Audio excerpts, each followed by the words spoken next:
il s'agit d'intégrer les couches sociales les plus vulnérables dans le circuit financier. Vous avez les femmes et vous avez les jeunes.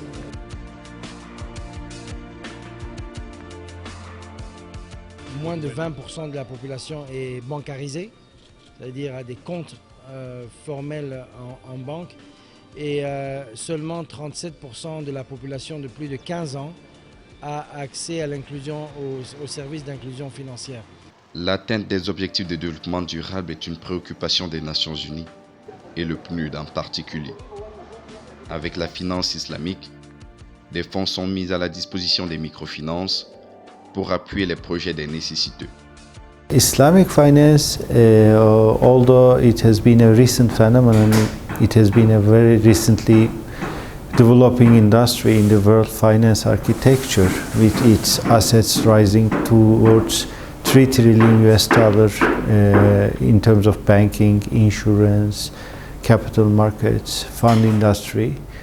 Islamic finance has been also a historical means for development in different parts of the world, and Islamic finance is based upon the idea of risk sharing and making the financial transactions based upon certain kinds of assets. I wish the best for Cameroon and Cameroon's development. Le Crédit du Sahel et la Savannah Finance ont mis en place une politique à cet effet dans les régions de l'Adamawa et de l'extrême nord, dans le but de subvenir à leurs besoins. En 2013, nous avons bénéficié d'un deuxième financement de la Banque islamique pour un montant de 1 milliard. Et ce financement-ci était spécifique au département du Logon-Nechari et rien que les organisations paysannes. Il est question de sortir les femmes, les jeunes et les vulnérables de la pauvreté, en mettant à leur disposition des produits et services financiers adaptés, comme des prêts sans intérêt. Cet objectif va aussi dans le fait que nous allons dans la lutte contre la pauvreté. On a donc des éleveurs, des agriculteurs, les mototaximans, des bayam salam. Dans ce cas, vous allez voir dans les cadres de mise en place ou des conditions, on a essayé de rendre plus facile. Nous étudions profondément la moralité de la personne et la rentabilité de son activité et les risques encourus. Et dès que le crédit est mis en place, le reste c'est le suivi.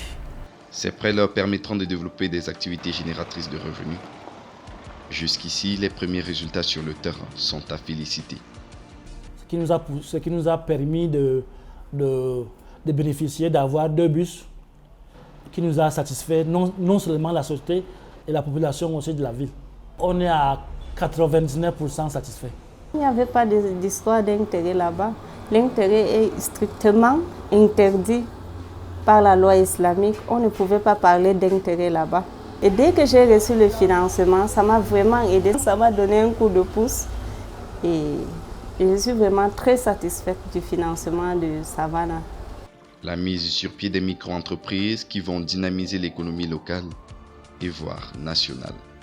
À la différence du paradigme économique classique qui est fondé sur les intérêts, la Banque islamique propose des échanges, des rapports entre emprunteurs et prêteurs sans intérêt. Ce qui appelle un autre principe de la finance islamique est le partage des pertes et des profits, qui voudra que le banquier et son client se mettent ensemble dans un cadre d'un partenariat où ils vont ensemble prendre les risques de gagner ou de perdre. Donc, vous comprenez que la finance islamique a donc cette valeur-là qui ramène les rapports beaucoup plus justes et équitables entre les partenaires dans une transaction financière. Ces apports vont contribuer sans nul doute à l'atteinte des objectifs de développement durable et l'émergence du Cameroun.